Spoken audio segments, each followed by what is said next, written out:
The Argentine government has made an official proposal to foreign investors holding $9 bn, pound 6.25 bn, in bonds the country defaulted on.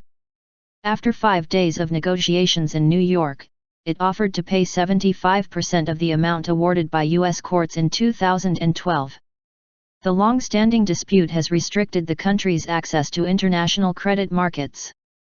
The investors bought the bonds at heavily discounted rates after the country's economy collapsed in 2002.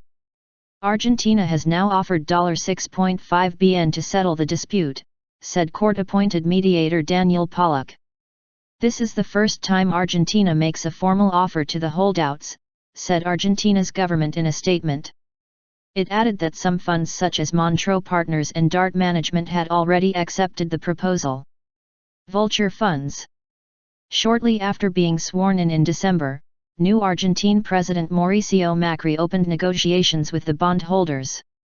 His predecessor, Cristina Fernandez de Kirchner, had refused to negotiate with the investors, calling them vulture funds. The bonds were bought by hedge funds NML and Aurelius Capital Management for a fraction of their face value in the aftermath of Argentina's economic collapse in 2001. The South American nation defaulted on its debts at the time.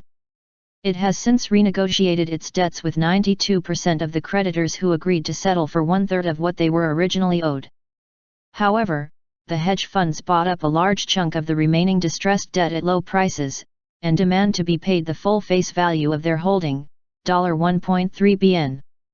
New York Judge Thomas Griesa ruled in 2012 that Argentina must pay the creditors in full.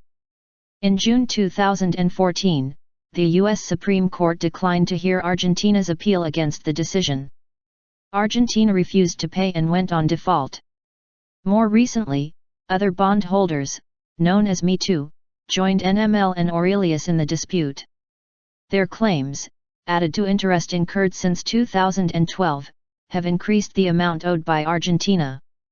Earlier this week, Argentina announced it had reached an agreement with Italian investors holding $900 million in defaulted bonds.